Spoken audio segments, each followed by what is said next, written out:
Tim nasional Indonesia mengalami kemajuan yang pesat dalam beberapa tahun terakhir.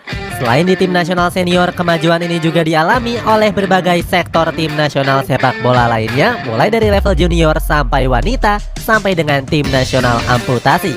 Cetak Gol coba merangkum kemajuan sepak bola Indonesia sebagai berikut.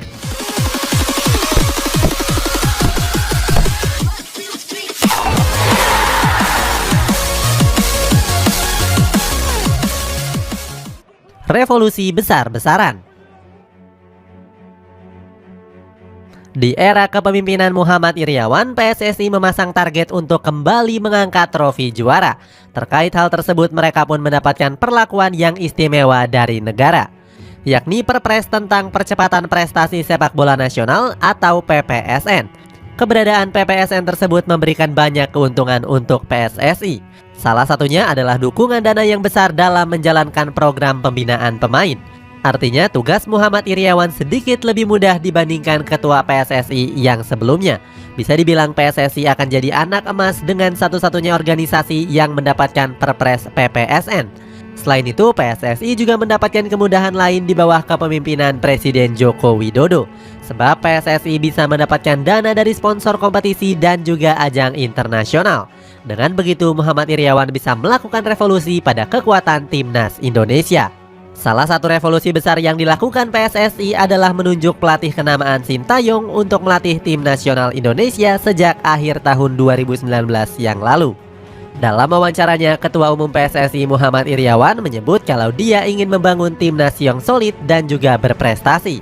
Hasilnya, dia menunjuk Sintayong yang dianggapnya sudah punya pengalaman. Nama Sintayong memang bersinar saat menangani timnas Korea Selatan di Piala Dunia 2018 yang lalu. Walaupun tersingkir di babak grup, tapi mereka berhasil mengalahkan Jerman yang jauh lebih diunggulkan. Timnas senior. Kita mulai dari tim nasional senior. Timnas Indonesia senior yang ditangani langsung oleh Sintayong mendulang berbagai prestasi yang mengesankan. Mulai dari runner-up Piala AFF 2020 dan meraih medali perunggu di SEA Games 2021. Skuad Garuda juga tampil menjanjikan di kualifikasi Piala Asia 2023. Timnas Indonesia yang bergabung dalam grup A dihadapkan dengan lawan-lawan yang sulit seperti Kuwait, Yordania, dan juga Nepal. Hebatnya, Timnas Indonesia berhasil menekuk Kuwait dan juga Nepal dan hanya kalah tipis atas Yordania. Skuad Garuda bahkan membantai Nepal dengan 7 gol tanpa balas. Saat itu, skuad Garuda tercatat sebagai tim yang tersubur bersama Uzbekistan dan cuma kalah dari Palestina saja. Hasilnya, skuad Garuda lolos dan akan berlaga di Piala Asia 2023. Momentum ini mengakhiri penantian panjang pecinta sepak bola Indonesia selama 16 tahun terakhir. Sebab timnas Indonesia sudah absen dari Piala Asia sejak 2007 yang lalu. Saat itu, skuad Garuda juga bisa berlaga karena berstatus sebagai tim tuan rumah bersama Vietnam, Malaysia, dan Thailand. Sementara itu, berbagai pencapaian tadi juga membuat Indonesia naik ranking. Pada tahun 2021, timnas Indonesia masih menempati ranking ke-175 FIFA. Akan tetapi dengan lolosnya ke Piala Asia, ranking Indonesia melompat jauh ke urutan 155 dunia. Dalam wawancaranya, Muhammad Iryawan menyebut kalau keberhasilan timnas Indonesia bukan karena prestasi individu, melainkan kerja keras dari berbagai pihak. Timnas junior. Serupa dengan timnas senior, tim nasional Indonesia level usia juga mengalami kemajuan yang sangat pesat. Terbaru ada tim nasional U20 yang berhasil lolos ke Piala Asia 2023 di Uzbekistan. Di bawah kepemimpinan Sintayong, skuad Garuda Muda tampil ciamik di babak kualifikasi grup F. Saat itu mereka bahkan berhasil menyapu bersih 9 poin yang tersedia. Perolehan itu didapatkan setelah mengandaskan perlawanan dari Timor Leste, Hong Kong, dan Vietnam. Hasilnya, skuad Garuda Muda menempati peringkat pertama dalam grup F. Menariknya, tim nasional Indonesia U20 jadi satu-satunya wakil ASEAN yang lolos sebagai juara grup. Sedangkan Vietnam bisa lolos melalui jalur runner-up terbaik. Sementara rival abadi Indonesia yakni Malaysia justru tersingkir lebih awal karena cuma meraup 4 poin dari 3 laga. Keberhasilan skuad Garuda Muda ini langsung mendapatkan sorotan. Salah satunya datang dari media Vietnam yakni The Tao 247.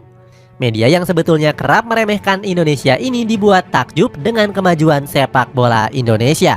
Mereka mengklaim kalau sepak bola Indonesia perlahan-lahan mulai bangkit. Menariknya, media itu juga mendoakan timnas Indonesia U20 agar bisa melaju ke semifinal Piala Asia U20 tahun 2023. Sementara itu, Muhammad Iryawan juga turut memberikan pesan. Pria yang sering disapa Iwan Bule tersebut berpesan agar Marcelino Ferdinand dan kawan-kawan bisa berjuang dengan maksimal.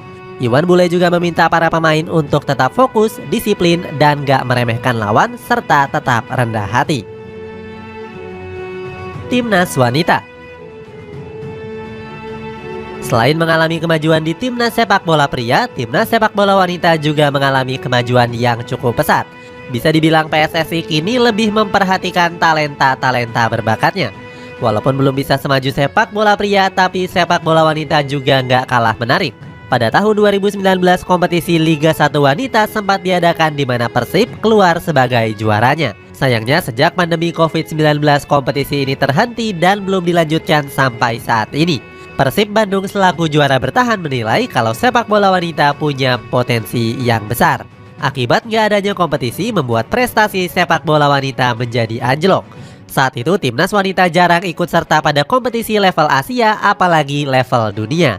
Mereka pun sempat mengikuti kompetisi Piala Asia 2022 di awal bulan yang lalu. Mirisnya skuad Garuda Pertiwi takluk atas Australia dengan 18-0. Kini timnas wanita Indonesia mulai diperhatikan lagi. Saat itu mereka mengikuti kompetisi Piala AFF U18 tahun 2022. Skuad Garuda Pertiwi mampu menang atas Singapura dan juga Kamboja. Sayangnya di laga terakhir mereka takluk atas sang rival Vietnam dengan skor tipis 1-2. Hasil tersebut membuat timnas Indonesia bertengger di puncak klasemen grup A. Gak cuma itu, kemenangan ini juga membuat para pemain mendapatkan kucuran bonus yang sangat besar. Ketua Umum PSSI yakni Muhammad Iryawan memberikan bonus sekitar 75 juta rupiah. Timnas